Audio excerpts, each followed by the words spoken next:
Você já ouviu falar do Banco Master? Por muito tempo, a resposta da maioria das pessoas seria não. Era um nome que não estava na boca do povo, longe dos holofotes dos grandes bancos que a gente conhece. E talvez tenha sido exatamente por isso que ninguém notou quando ele começou a crescer num ritmo impressionante, oferecendo oportunidades que pareciam boas demais, quase perfeitas. No começo, a imagem era de um banco moderno, organizado, cheio de confiança. O discurso era de crescimento, de um futuro brilhante. Para quem olhava de fora, parecia só mais uma instituição financeira tentando conquistar seu espaço. Mas por trás dessa fachada tranquila, algo muito maior estava acontecendo, longe dos olhos do público. O Banco Master começou a movimentar quantias gigantescas de dinheiro, principalmente de entidades públicas e fundos de pensão, aqueles ligados à aposentadoria de trabalhadores e servidores públicos. Esse dinheiro, que deveria ser protegido com o máximo de cuidado, passou a circular dentro de um sistema que, na verdade, não era tão sólido quanto aparentava. E foi aí que o problema começou a se desenhar. Durante um bom tempo, quase ninguém questionou. Os números do banco só subiam,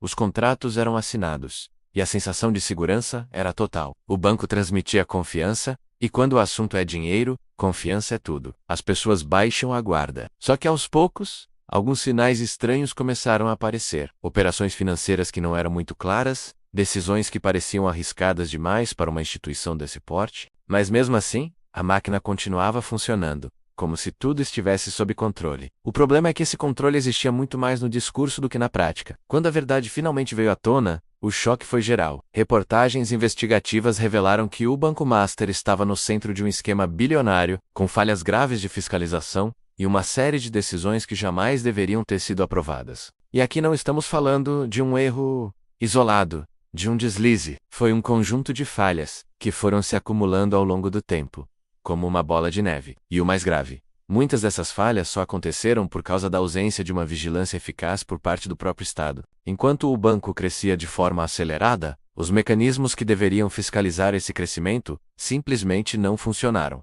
Alertas foram ignorados. Sinais claros de risco foram minimizados. E o sistema seguiu em frente, como se nada de errado estivesse acontecendo, até o ponto em que ficou impossível esconder o tamanho do buraco. Quando a crise estourou, o impacto foi imediato e devastador. As pessoas começaram a se perguntar: onde foi parar todo esse dinheiro? Entidades públicas que dependiam desses recursos começaram a enfrentar dificuldades sérias. E a confiança, aquele pilar que sustentava tudo, desapareceu da noite para o dia. O nome Banco Master, que antes era desconhecido, passou a ser sinônimo de escândalo. A situação ficou ainda mais grave quando ficou claro que esse não era apenas um problema de um banco mal administrado. Era um retrato de como a falta de fiscalização pode abrir a porta para prejuízos gigantescos, que afetam a vida de muita gente. O dinheiro envolvido não era só de grandes investidores, que sabem o risco que correm, era dinheiro de trabalhadores, de aposentadorias, recursos que deveriam estar blindados. Isso deu ao caso um peso social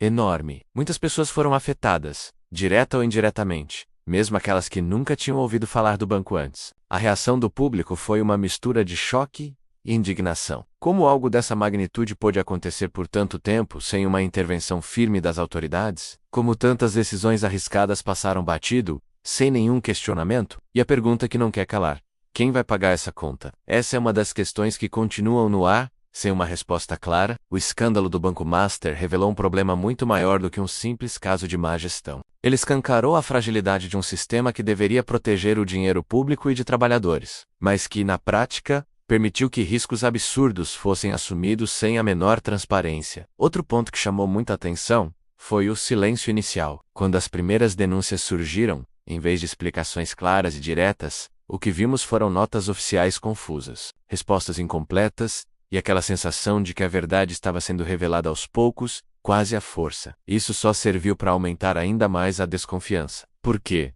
quando a confiança se quebra, não há discurso bonito que consiga consertar o estrago rapidamente. E nesse caso, a quebra foi profunda. O banco perdeu totalmente a credibilidade. Parceiros importantes se afastaram, e o caso passou a ser investigado de forma muito mais intensa pela justiça e pela polícia. A crise deixou algumas lições muito claras. A primeira é que crescimento rápido e sem controle é extremamente perigoso. A segunda é que números positivos no balanço não significam, necessariamente, segurança. E a terceira, talvez a mais importante, é que uma aparência de solidez não substitui responsabilidade de verdade. Olhar para os relatórios e ver tudo azul não adianta nada se nos bastidores as decisões são irresponsáveis. E aqui vale uma pergunta que incomoda, mas que a gente precisa fazer.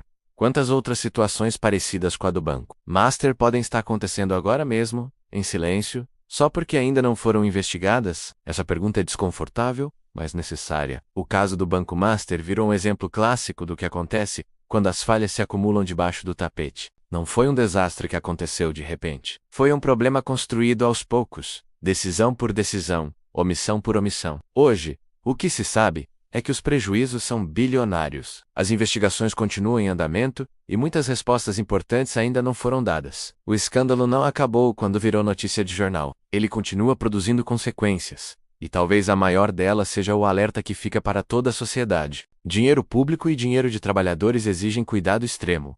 Transparência não é um favor, é uma obrigação. E fiscalização não pode ser tratada como algo secundário, como um detalhe. O Banco Master se tornou, infelizmente, o símbolo de um sistema que falhou em proteger justamente quem não podia correr riscos. E essa é uma marca que dificilmente será apagada da sua história. No nosso próximo vídeo, vamos analisar outro caso famoso, em que a falta de controle e decisões desastrosas levaram a um colapso com impacto nacional, mostrando como essas histórias se repetem quando as lições do passado não são aprendidas. Se você quer continuar acompanhando conteúdos como este, que te ajudam a entender o que acontece nos bastidores do poder e do dinheiro, não se esqueça de se inscrever aqui no canal. Deixe também o seu comentário, curta o vídeo e ative o sininho para receber as notificações dos próximos. Assim você não perde nenhuma história importante. Obrigado e até a próxima.